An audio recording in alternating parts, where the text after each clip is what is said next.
George and 3VQW here. I'm in Cedarville, Ohio on October 25th, 2025.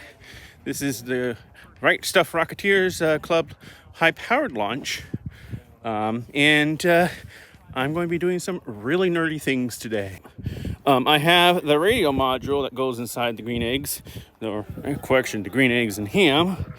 And basically this consists of a bunch of components from Adafruit, all mounted in a 3D printed PET-G frame. So on the bottom board is a Feather M0 with a 433 megahertz radio module. You can see that here. The green square there that's the actual packet radio module. On the top of the board is a ADA logger, Feather board, which has a real-time clock and an SD card slot. The sensor there is a BMP 390, that's altitude, barometric pressure, and temperature sensor. The horizontally mounted board there, that is a BNO 085. That is an accelerometer gyroscope. And then that module, which is upside down, mounted upside down, which will go into the bulkhead here, is a GPS unit. And by the way, when the rocket's coming down, that will be right side up. So that's the radio module that goes in the rocket.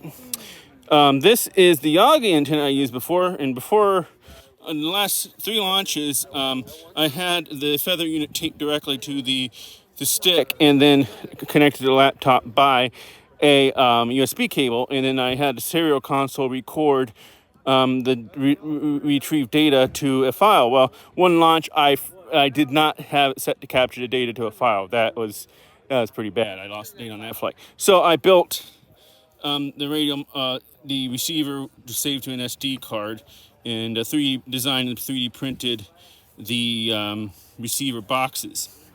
I also built 2 more receivers.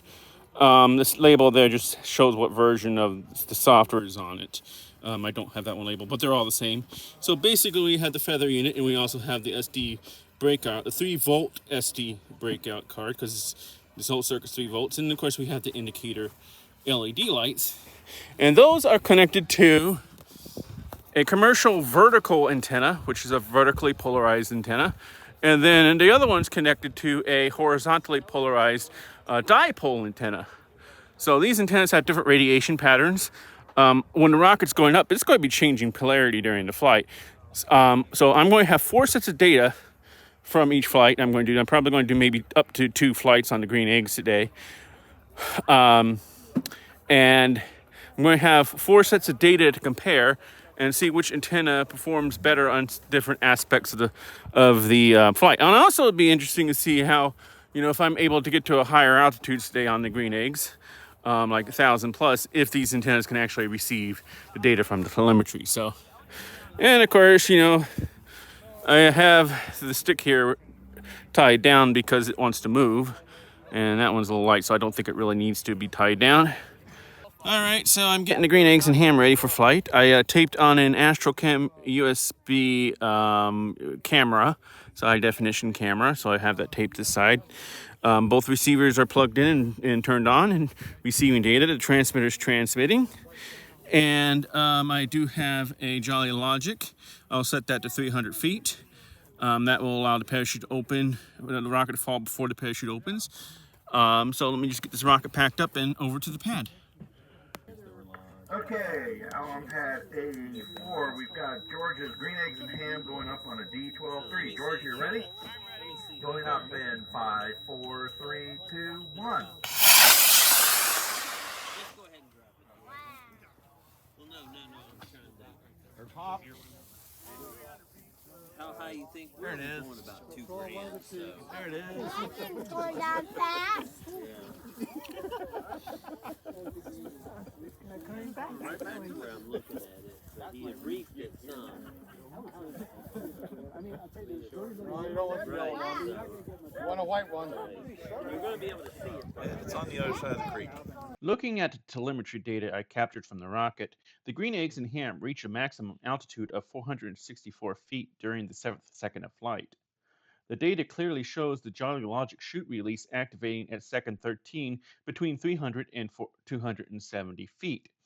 The descent rate dropped from 47 feet per second during free fall to 21 feet per second as the parachute opened, finally stabilizing at 13.6 feet per second once fully inflated, right in the ideal range for safe landings. The total flight time was 32 seconds. Now looking at the antenna performance. Throughout the 32-second flight, the transmitter sent approximately 60 through 70 packets per second, over 2,100 total packets from liftoff to landing. Unfortunately, the Yagi receiver had a fault LED indicator and it did not save any data. However, both the vertical and dipole antennas received telemetry throughout the entire flight. The vertical antenna maintained signal strength between negative 43 and negative 66 dBm throughout the flight. A dBm is decibels relative to 1 milliwatt, where more negative values indicate weaker signals. The strongest signals, negative 43 to negative 48 dBm, occurred during the descent phase. At apogee, when the rocket was nearly overhead at 464 feet, the vertical antenna recorded at negative 65 dBm. The dipole antenna told a different story. Throughout the flight, it maintained a signal strength between negative 78 and negative 92 dBm, consistently 25 to 35 dB weaker than the vertical antenna. At the critical apogee point, the dipole recorded a negative 89 dBm, a 24 dB difference from the vertical antenna at the same moment. During the 32-second flight, the transmitter sent 2,189 total packets. The vertical antenna successfully received 2,141 packets, which is 97.8%, missing only 48 packets throughout the entire flight. The dipole antenna received 1,975 packets, which is 90.2%, missing 214 packets. While both achieved over 90% reception, more than adequate for flight tracking, the vertical antenna's superior signal strength translated to noticeably more reliable data capture. The most dramatic difference appeared when the rocket was on the pad and after landing. When the rocket was on the ground, the vertical antenna maintained a steady negative 59 dBm signal, negative 65 dBm on the pad. The dipole antenna, however, was completely silent on both the pad before launch and after landing. Out of thousands of packets transmitted while the rocket sat on the ground, the dipole receiver captured exactly one packet during second 50, about 18 seconds after landing.